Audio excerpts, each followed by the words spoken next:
Me friends and ఫ్యామిలీతో సరదాగా బయటకు వెళ్ళటానికి కారు లేదా అయితే వెంటనే ఈ నెంబర్కి కాల్ చేయండి. హాయ్ హలో నమస్తే, welcome back to Suman TV. అమెరికాలో పార్ట్ టైం ఉద్యోగాలు దొరకడం చాలా కష్టంగా ఉంది. మరి ఇక్కడి నుంచి వెళ్ళినటువంటి భారతీయులు అక్కడ అమెరికాలో ఉన్నటువంటి భారతీయ కుటుంబాలలో ఆయాలుగా వర్క్ చేస్తున్నారంటే నమ్ముతారా? మరి నిజమేనండి, ఆయాలుగా వర్క్ చేస్తున్నారు. ఇంకా వాళ్ళ ఆర్థిక పరిస్థితి, కొంచెం రెంట్లు పెరగడము, ఇవన్నీ కట్టడం కొంచెం చాలా ఇబ్బందిగా ఉంటుంది. అయితే స్టూడెంట్స్కి అమెరికా నిబంధనల ప్రకారము హాస్టల్ ప్రెమిసెస్లోనే, క్యాంపస్ ప్రెమిసెస్లోనే వర్క్ చేయాలి. కానీ ఈ రెంట్స్ ఇవన్నీ కూడా వాళ్ళకి పే చేయడము కొంచెం ఎక్కువైపోవడం వల్ల క్యాంపస్ వెలుపల కూడా వీళ్ళు వర్క్ చేయాల్సినటువంటి అవసరం పడుతుంది అక్రమంగా. మరి దీనిపైన మరింత సమాచారం అందించడానికి ఈరోజు మనతో పాటు ఉన్నారు అసిస్టెంట్ ప్రొఫెసర్ రామకృష్ణ గారు. సార్తో మాట్లాడదాం. నమస్తే సార్. నమస్కారం అమ్మా. సార్, మనం చెప్పినట్టుగా పార్ట్ టైం ఉద్యోగాలు, అమెరికాలో పార్ట్ టైం ఉద్యోగాలు చాలా కష్టమైపోతుంది. అంటే ఇదంతా కూడా ట్రంప్ ఎఫెక్ట్ అని అంటారా, ఇంపాక్టే అంటారా? లేదండి, ట్రంప్కి దీనికి అసలు ఏమాత్రం సంబంధం లేదు. ఎందుకయ్యా అంటే మనం ఇంతకుముందు కొన్నిసార్లు మాట్లాడుకున్నట్టు వాళ్ళకి ఆర్థిక మాంద్యం అనేది వచ్చింది. ఆర్థిక మాంద్యం వచ్చింది కాబట్టి జనరల్గా మరి జాబ్స్ అనేవి తగ్గిపోయాయి. ఒకటి. రెండోది, ఈ స్టూడెంట్స్ అక్కడికి వెళ్ళి పార్ట్ టైం చేయడం అనేది ఇప్పుడు ఈ విషయంపై మనం చాలా క్లోజ్గా అబ్జర్వ్ చేస్తున్నాం కాబట్టి వాళ్ళు ఏం పనులు చేస్తున్నారని ఇప్పుడు న్యూస్ పేపర్లో వస్తున్నాయి. లేదు అంటే వాళ్ళు పార్ట్ టైం చేయడం కానీ, లేదు క్యాంపస్ వెలుపల అది పార్ట్ టైం చేయడం అన్నది కానీ ఇది ఎన్నో సంవత్సరాలుగా వస్తూనే ఉంది. లీగల్గా అయితే ఏం చేయొచ్చు అంటే వాళ్ళు 20 hours per week లీగల్గా చేయొచ్చు. అది విత్ ఇన్ ద క్యాంపస్ అయితే వాళ్ళే ఇస్తారు. దాన్ని రకరకాల ఆప్షన్స్ ఉంటాయి అలాంటివి. అవి కాకుండా అందరికీ అవి రావు కదా, ఎందుకంటే అవి కొన్నే ఉంటాయి. సో అప్పుడు వీళ్ళు ఏం చేసేవాళ్ళు అంటే బయటికి వెళ్ళి గ్యాస్ స్టేషన్స్లోనో లేకపోతే ఇంకా రీటైల్ స్టోర్స్లోనో ఇలాంటి వాటిల్లో వర్క్ చేసేవాళ్ళు. అండ్ ఇంకొంతమంది ఏం చేసేవాళ్ళు అంటే వాళ్ళకి వచ్చిన ఏమైనా స్కిల్స్ ఏమైనా ఉన్నాయంటే అలాంటివి వాళ్ళు దాని ఏమంటారు రైటింగ్ అవ్వచ్చు, లేకపోతే ఇంకేదైనా అవ్వచ్చు, అలాంటివి వాళ్ళు చేస్తూ క్యాష్లో తీసుకోవడం కానీ ఇలా చేస్తూ వాళ్ళు ఎంతో కొంత సంపాదించేవాళ్ళు. చాలా మటుకు ఎలా ఉండేదంటే ఇట్ వాజ్ సఫిషియంట్. వాళ్ళకి అక్కడ బతకడానికి సరిపోయేంత డబ్బులు లేదా ఇంకొంచెం ఎక్కువే వచ్చేవి. ఎంత మంచి రోజులు ఉంటే అన్నీ బాగానే ఉంటాయి. ఇప్పుడు ఏమైందంటే ఇప్పుడు 2 రకాల ప్రాబ్లమ్స్ వచ్చాయి. అంటే బయట పార్ట్ టైం జాబులు తగ్గిపోయాయా అంటే కొంతవరకు తగ్గిన మాట నిజమే, కానీ సెక్యూరిటీ పరంగా కొన్ని ఇబ్బందులు వస్తున్నాయి. మీరు సరిగ్గా గమనించారో లేదో, గత సంవత్సరంన్నరగా భారతీయుల మీద దాడులు బాగా పెరిగాయి. ఎస్పెషల్లీ ఈ గ్యాస్ స్టేషన్స్లో కానీ రీటైల్ స్టోర్స్లో కానీ ఇలాంటి వాటిల్లో పనిచేస్తున్న వాళ్ళ మీద సడన్గా ఎవరో వచ్చి గన్తో కాల్ చేయడం కానీ, లేకపోతే అక్కడ దోపిడీ చేసేయడం కానీ ఇలాంటివి జరుగుతున్నాయి. దానివల్ల ఏంటంటే బయటికి వెళ్ళే పరిస్థితి కొంచెం కష్టంగా ఉంది. ఎందుకంటే వాళ్ళకి వాళ్ళ జీవితం ప్రియమే కదా, ఇంత దూరం వెళ్ళి ఎందుకు చేస్తున్నారు, ఏదో ఒకటి సాధించాలని. అలాంటి టైంలో అక్కడికి వెళ్ళి ఇలా దిక్కులేని ఇవి కష్టమైన పరిస్థితులు అండి. అందుకని చాలామందికి ఏంటంటే అదొక రకమైన బెరుకు వచ్చింది. కొన్ని ఏరియాల్లో అయితే ఇది ఇంకా నడుస్తుంది. అందువల్ల ఏం చేశారంటే ఇంకా ఆల్టర్నేటివ్స్ చూసుకుంటున్నారు. అది. రెండో విషయం ఏంటంటే మనకి సాఫ్ట్వేర్ ఎవరైతే అక్కడ ఉంటారో ఇద్దరు వేజ్ ఎర్నర్స్, వాళ్ళకి ఏమైంది, ఇంతకుముందు వర్క్ ఫ్రమ్ హోమ్ అనేది చాలా ఇదిగా ఉంది. కానీ స్లోగా కంపెనీస్ కూడా మీరు రావాల్సిందే, తప్పదు, ఇంకా వచ్చి చేయాల్సిందే ఆఫీస్కి అనేసరికి వీళ్ళకి ఆ రిక్వైర్మెంట్ వచ్చింది. సరే అదేదో అంటారు చూడండి, వైద్యుడు ఇచ్చింది రోగి కోరింది ఒకటే అయింది అన్నట్టు, వీళ్ళకి సరైన సమయంలో వీళ్ళకి ఇబ్బందులు అవ్వడంతో వీళ్ళు కమ్యూనిటీ అంతా కొంచెం క్లోజ్గా ఉంటుంది కాబట్టి ఏదో రకంగా వాళ్ళు ప్రయత్నించి అక్కడ చేస్తున్నారు. ఒక రకంగా చాలా మంచిదే. ఎందుకయ్యా అంటే చాలా మంచి ఎన్వైరన్మెంట్లో ఉంటున్నారు వాళ్ళు. ఎవరో వచ్చి కాల్ చేస్తాడని భయం లేదు, దోపిడీ చేస్తాడని భయం లేదు, ఏమీ లేదు, భాష ఇవి టెన్షన్లు లేవు. అండ్ మోర్ ఆర్ లెస్ మన వాళ్ళు ఉన్నారు అంటే కాస్త అక్కడ ఒక పూట పిలిచి భోజనం పెట్టడం కూడా గొప్పే. అంత అంటే మన మర్యాదలు పోయాయని కాదు, అంత కుదరదు. అక్కడ లైఫ్ స్టైల్కి ఎవరినో పిలిచి భోజనం పెట్టాలంటే అంత కుదరదు. కానీ ఇప్పుడు ఏమవుతుంది, వాళ్ళు వస్తే 8 గంటలో 10 గంటలో వీళ్ళు చూసుకోవాల్సి ఉంటుంది. అది చూసుకున్నందుకు గాను తిండితో సహా దాన్ని ఏమంటారు ఇది చేస్తారు. లేదా కొంతమందికి అమ్మాయిలకైతే దాన్ని ఏమంటారు ఉండడానికి కూడా ఇచ్చి డబ్బులు ఇవ్వరు, అంతే. ఉండడానికి ఇస్తారు, తిండి పెడతారు, ఇది చాలు, ఇంతకు మించి ఏం కావాలి. కాబట్టి మనం దాన్ని అయ్యోయ్యో ఇలాంటి పరిస్థితి వచ్చిందా అనే దృష్టితో చూడడం కంటే ఒక రకంగా వీళ్ళకి అది మంచిదే. ఇన్ఫ్యాక్ట్ కరెక్ట్గా జరగగలిగితే మన కమ్యూనిటీ ఈ రకంగా ఒకరికొకరు చేదోడు వాదోడుగా ఉండాలి. ఉన్నప్పుడు ఏమవుతుందంటే అందరూ చాలా హ్యాపీగా ఉంటారు, వీళ్ళకి కొత్త పరిచయాలు ఏర్పడతాయి, అప్పుడు సర్వేజన సుఖినో భవంతు. కాబట్టి ఇది మంచిదే. అది అయ్యో ఇలా చేస్తున్నారా అంటే మరీ బాగుంది. ఇంతకుముందు గ్యాస్ పంప్లో పెట్రోల్ కొడుతుండేవాడో, లేకపోతే అక్కడ క్లర్క్గా పనిచేస్తుండేవాడో, ఇంకేమైనా పనులు చేస్తుండేవాడో, ఏవి డిగ్నిటీ ఆఫ్ లేబర్ అండి. ఏ పని తక్కువ కాదు, ఇది కూడా తక్కువ కాదు. మనకేంటంటే ఎక్కువ మంది ఉండేసరికి జనాలు మనకి చాలా పనులు ఇదొక ఉద్యోగం అన్నట్టుగా తెలియదు. 20 ఏళ్ల క్రితం ఎవరైనా దగ్గరికి వెళ్ళి ఏమంటే నేను మీ పిల్లల్ని చూస్తాను అన్నారనుకోండి, ముందు వాడిని తరివి కొట్టేవాళ్ళు, పిల్లల్ని ఎత్తుకెళ్ళిపోతున్నారని. ఇప్పుడు వాళ్ళంతా వాళ్ళే స్వచ్ఛందంగా వచ్చి ఇచ్చేస్తున్నారు. అలాంటిది అక్కడ పరిస్థితి ఆలోచించుకోండి, అక్కడ ఇంకా బిజీ లైఫ్ స్టైల్ ఉంటుంది. కాబట్టి ఇది సాధారణం, మంచిది. అంటే సార్ ఇప్పుడు అక్కడ ఉన్నటువంటి ఐటీ ఉద్యోగులకి అంటే కష్టమే అంటారా? నిరుద్యోగ సమస్య ఉందని అయితే మనకు తెలుస్తుంది కదా, మరి దీన్ని ఎలా చూడొచ్చు అంటారు? ఇక్కడ ఉద్యోగులు అంటే 2 రకాలుగా మనం చూడాలి. ఒకటి ఏంటంటే ఇప్పుడు ఈ ఎంఎస్ కంప్లీట్ చేసుకుని ఉద్యోగ మార్కెట్లోకి వచ్చేవాళ్ళు ఒకళ్ళైతే, ఆల్రెడీ ఎక్స్పీరియన్స్ ఉండి ఉన్నవాళ్ళు ఇంకొకళ్ళు. ఈ రెండో రకమైన కేటగిరీకి ఏదైతే ఉందో అక్కడ పరిస్థితి కొంచెం గంభీరంగానే ఉంది. లక్కీగా ఇప్పుడు ఎలక్షన్స్ అయిపోయాయి కాబట్టి అందరికీ క్లియర్, ట్రంప్ వచ్చేస్తున్నాడని తెలుసు. కాబట్టి అతను దాని ఏమంటారు, అతని పాలసీలు ఎలా ఉండబోతున్నాయి, అతను ఏ రకమైన దృక్పథంతో ఉంటాడన్నది అందరికీ తెలుసు. ఒకటి ఏంటంటే Republicans are always pro business.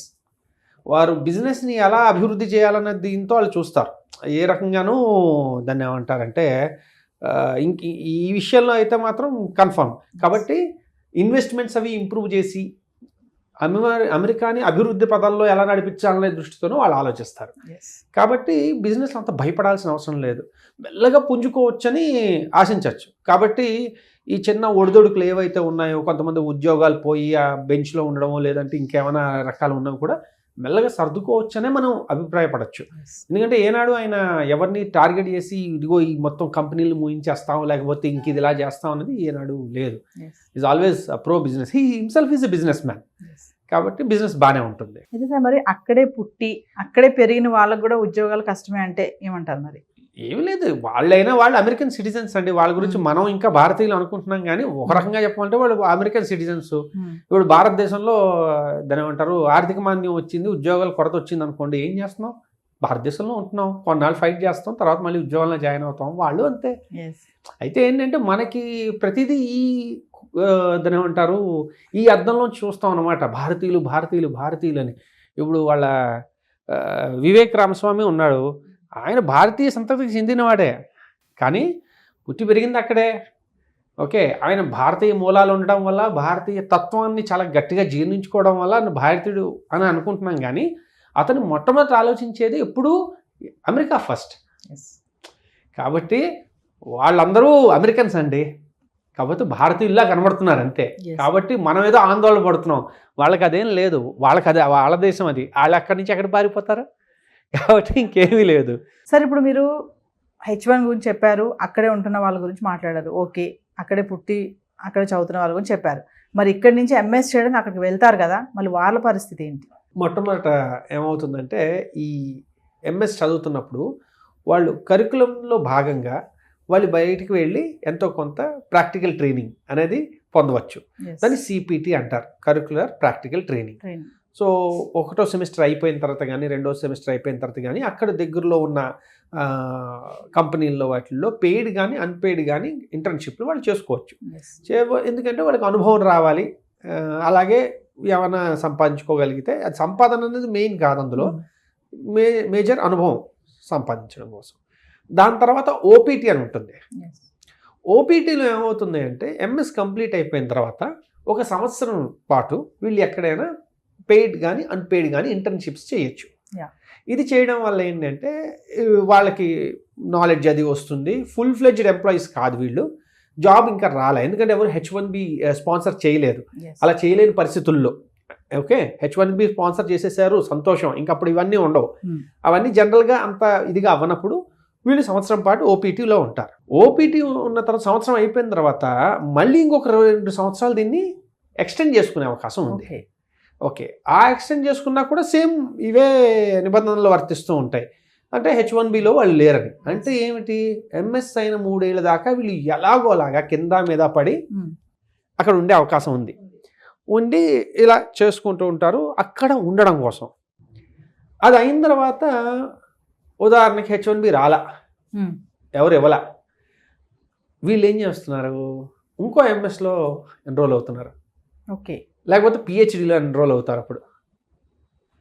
అప్పుడైతే ఏమైంది, మళ్ళీ మొదలు మీరు ఇంకా స్టూడెంట్ అయిపోయారు అంటే ఇంక మళ్ళీ మొదలైంది. పిహెచ్డీలో అనుకోండి మోరార్లెస్ ఏమవుతుందంటే పిహెచ్డీ అంతా పెయిడ్, సో యూనివర్సిటీ స్పాన్సర్ చేస్తుంది. వీళ్ళకి ఆ మాత్రం దాన్ని ఏమంటారు ఫోకస్ ఉండి కొంచెం నాలెడ్జ్ ఉంది అంటే అక్కడ పిహెచ్డీ రావడం కొంచెం సులువే. కొంచెం మంచి ప్రొఫెసర్ల దగ్గర మీరు మంచి ఇది ఇంప్రెషన్ ఉండి మీరు కొంచెం నాలెడ్జ్ ఉంది, వాళ్ళ ఏరియా ఆఫ్ రీసెర్చ్లో మీరు ఎంతో కొంత కంట్రిబ్యూట్ చేయగలరు అనగానే పిహెచ్డీలు ఇస్తారు. పిహెచ్డీ వచ్చింది అంటే ఇంకా జనరల్లీ సైన్సెస్లో మనం మాట్లాడుకుంటుంది స్టెమ్లో కాబట్టి స్టెమ్లో ప్రతి ప్రొఫెసర్ దగ్గర కొంత ఫండ్ ఉంటుందన్నమాట. వాళ్ళు ప్రాజెక్టులు తెచ్చుకుంటారు కాబట్టి సో వాళ్ళ దగ్గర ఉన్న ఫండ్ని బట్టి వాళ్ళు స్టూడెంట్స్ని తీసుకుంటారు వాళ్ళ కింద. సో పిహెచ్డీ వచ్చేసింది. పిహెచ్డీ వచ్చిందంటే మళ్ళీ 4 ఏళ్ళు, మినిమం 4 ఏళ్ళు. 4 ఏళ్ళ నుంచి ఇంకెన్ని సంవత్సరాలు ఆ ప్రొఫెసర్కి చిరాకు వేసేసి ఎప్పుడు పంపిద్దాం అనుకుంటాడో అప్పుడు మీకు ఇస్తాడు. అంటే అక్కడ ఉండడం అనే దానికి ఆప్షన్స్ ఏంటయ్యా అంటే, ఒకటి అంటే H1B రాకుండా యుఎస్లో ఉండడం ఎలాగా అంటే ఎంఎస్ అయిన తర్వాత ఒకటి ఓపీటీ చేసుకుంటూ 3 ఏళ్ళ దాకా మ్యాక్సిమం లాగడం. 3 ఏళ్ళలో కూడా రాలేదు అంటే కాస్త దాన్ని ఏమంటారు నాలెడ్జిబుల్, కాస్త సీరియస్ ఎకడమిక్స్ మీద సీరియస్గా ఉన్న వాళ్ళు పిహెచ్డీలో ఎన్రోల్ అయిపోయారంటే ముందుకు వెళ్ళిపోతారు. మళ్ళీ ఒక 4 ఏళ్ళు 5 ఏళ్ళు 6 ఏళ్ళు వాళ్ళు అదృష్టాన్ని బట్టి లేకపోతే వాళ్ళ సీరియస్నెస్ని బట్టి అన్ని సంవత్సరాలు ఉంటారు. లేదు పిహెచ్డీ రాలేదు, కొంతమంది ఏం చేస్తుంటారంటే ఎంఎస్కి వెళ్ళిపోతారు. మళ్ళీ ఇంకొక ఎంఎస్ అంటే ఇది ఏరియా కాదు ఇంకో ఏరియాలో ఎంఎస్ చదువుతున్నా అని చెప్పుకుంటారు. అది కూడా సేమ్, అక్కడ ఒక్కసారి అందులో దూరిపోయాము అంటే ఇంక అక్కడి నుంచి ముందుకు వెళ్తూ ఉంటారు. సో ఇలాగ మీరు ఎక్స్టెన్షన్ చేసుకుని ఉండడానికి అయితే అవకాశం ఉంది. H1B ఒకప్పుడు వచ్చేంత సులువుగా ఇప్పుడు రావట్లా. ఒకటి లాటరీ సిస్టము కాబట్టి ఆ లాటరీ వచ్చేదాకా మనవాడు ఉండాలి, లేదా ఇలా కంటిన్యూ చేసుకుంటూ ఉండాలి. లేదు అమ్మో నాకు పెళ్ళి అయిపోవాలి, నేను ఇంకా ఇక్కడ ఉండలేను, ఇలాగ మేనేజ్ చేయలేను అనుకుంటే ఇంకా మనకు వెనక్కి రావడం అంతే, ఇంకొక ఆప్షన్ అయితే లేదు. సార్ ఓవరాల్గా చూసుకుంటే ఈ వీసా ప్రాసెస్లో స్కామ్స్ కూడా ఉంటాయంటారా? చాలా పుష్కలంగా ఉంటాయి. కాకపోతే నేను మీకు ఒక రకమైన స్కామ్ గురించి చెప్తా, ఎందుకంటే మనం మాట్లాడుకుంటోంది విద్యార్థులు వారికి భవిష్యత్తుకు సంబంధించింది కాబట్టి ఇది చాలా ఉపయోగపడుతుంది కాబట్టి చెప్తున్నాను. ఇది ఏమవుతుందంటే ఇందాక నేను ఎంఎస్కి వెళ్తారు అనే ఒక విషయం చెప్పాను చూడండి, అక్కడ కొన్ని యూనివర్సిటీలు ఉన్నాయి, అవి పేరుకు యూనివర్సిటీలు. ఓకే, అక్కడికి వెళ్ళారంటే ఒక చిన్న బిల్డింగ్ ఏదో ఉంటుంది. మన ఊళ్ళల్లో చూడండి చిన్న బిల్డింగ్లో మొత్తం కాలేజు యూనివర్సిటీ అన్నీ ఉంటాయి చూడండి, అలాంటిది అనమాట. అందులో మీరు వెళ్ళారంటే 95% నుంచి 99% మంది కేవలం ఇండియన్సే ఉంటారు. ఆ ఉన్న వాళ్ళల్లో అత్యధిక శాతం తెలుగు వాళ్ళే, ఆంధ్ర తెలంగాణ వాళ్ళు మాత్రమే ఉన్నారు. నేనేదో ఎవరిని కించపరచడం కాదు, అక్కడ ఉన్న నెంబర్స్ అవి, ఉన్నదంతా ఆంధ్ర వాళ్ళు తెలంగాణ వాళ్ళు, అంటే తెలుగు వాళ్ళు తప్పించి ఇంకా ఆ రేంజ్లో అక్కడ ఎలా అయినా ఉండిపోవాలనే ఇది అయితే మిగిలిన వాళ్ళు లేరు. కాబట్టి వీళ్ళు ఏం చేస్తారంటే ఈ రకమైన యూనివర్సిటీస్లో వీళ్ళు ఐదర్ ఇక్కడి నుంచి డైరెక్ట్గా అడ్మిషన్ పొందడం కానీ, లేదా అక్కడ ఇంకెలాగోలా బతకాలి అని చెప్పి ఆ మునిగిపోతున్న వాడికి చిన్న కర్ర మొక్కలాడేది అనమాట అది. కాకపోతే అవన్నీ ఫ్రాడ్ యూనివర్సిటీస్ అని చెప్పి వాళ్ళు ఆల్రెడీ లిస్ట్ ఆఫ్ దీనిలో ఉన్నాయి. వీళ్ళు అయితే చూసుకోకుండా వెళ్ళడం వాళ్ళు, అంటే ఇక్కడి నుంచి డైరెక్ట్గా వెళ్ళిన వాళ్ళకి పాపం తెలియకపోవచ్చు, అక్కడ ఉన్న వాళ్ళకి తెలిసి కూడా అందులోకి వెళ్ళచ్చు. ఇది ఏమవుతుందంటే ఎప్పుడు వేటు పడుతుందో తెలియదు, పడిందా ఇంక మరి వీళ్ళ పని అయిపోయినట్టే, డిపోర్టేషన్. అది కూడా ఏమవుతుంది, ఇక్కడి నుంచి మనం ఇప్పుడంతా అనుకుంటున్నాం, వాళ్ళు ఏం చేస్తారయ్యా అంటే యూనివర్సిటీ పేరుకుంటుంది, మీరు వెళ్తారు, అడ్మిషన్ అయిపోయారు, వాడు మీకు సిపిటి ఇది ఇచ్చేస్తాడు, మీరు ఇంకెక్కడికి వెళ్ళక్కర్లే, నామకే వాస్తే మీకు సర్టిఫికేట్ వచ్చేస్తుంది, దాని ద్వారా వాడికి ఎంత కట్టాలో కట్టేయండి, మీరు ఎక్కడ కావాలంటే అక్కడ ఉద్యోగాలు చేసుకోండి, అన్నీ బాగానే ఉంటాయి. ఇలాంటివి చాలా ఇన్స్టెన్సెస్ ఉన్నాయి. వాళ్ళు యుఎస్ గవర్నమెంట్ వాళ్ళు పట్టుకుని అవి యూనివర్సిటీలు క్లోజ్ చేయించి మన వాళ్ళందరినీ స్టూడెంట్స్ అందరినీ వెనక్కి పంపించి, లేకపోతే అక్కడే ఉంటారంటే వాళ్ళకి కాళ్ళకి ట్యాగ్స్ వేసి ఇవన్నీ చేసి ఇవన్నీ స్టోరీ వచ్చినప్పుడు అయ్యో అమ్మో అబ్బో అయ్యో అని బాధపడుతూ ఉంటాం. కానీ మనం ఇంత దూరం వెళ్తున్నప్పుడు ఒకసారి ఆలోచించుకోవాలండి. ఎందుకంటే పిల్లలు చాలా క్షోభపడతారు ఆ సమయంలో, కానీ అంతకన్నా ఎక్కువ ఇక్కడ తల్లిదండ్రులు ఇంకా ఎక్కువ బాధపడతారు. ఎంత డబ్బు ఖర్చు పెట్టి ఇన్ని చేసినప్పుడు కొంచెం ఆలోచించి సరైన నిర్ణయం తీసుకోవడం ఉత్తమం. ఎలాగైనా వెళ్ళిపోవాలి అనుకుంటే పర్యవసనాలు ఇలా ఉంటాయి. అందుకని ఈ రకమైన యూనివర్సిటీస్, మనకు ఉన్న యూనివర్సిటీస్లో ఇది నిజమైన యూనివర్సిటీయా, ఫ్రాడ్ యూనివర్సిటీయా, దీనివల్ల దాని ఏమంటారు, మనకి ఏమన్నా మన పిల్లలకి భవిష్యత్తు ఎలా ఉండబోతోంది, ఏమైనా కష్టాల్లోకి వెళ్తాడనేది కొంచెం చూసుకోవడం అనేది చాలా అవసరం అండి. సో స్కామ్స్ అయితే ఖచ్చితంగా ఉంటాయి. ఇప్పుడు మీరు చెప్పినట్టుగా చూసుకుంటే చాలా రకాల స్కామ్లు ఉన్నాయి. కాకపోతే మనం ఎడ్యుకేషన్కి సంబంధించి మాట్లాడుతున్నాం కాబట్టి ఈ స్కామ్ అనేది చాలా స్పెషల్గా మనం మాట్లాడుకోవాలి. పిల్లలు ఆ డెస్పరేషన్లో ఉండకూడదు. ఎస్, అది. Thank you sir. ఓకేనమ్మా.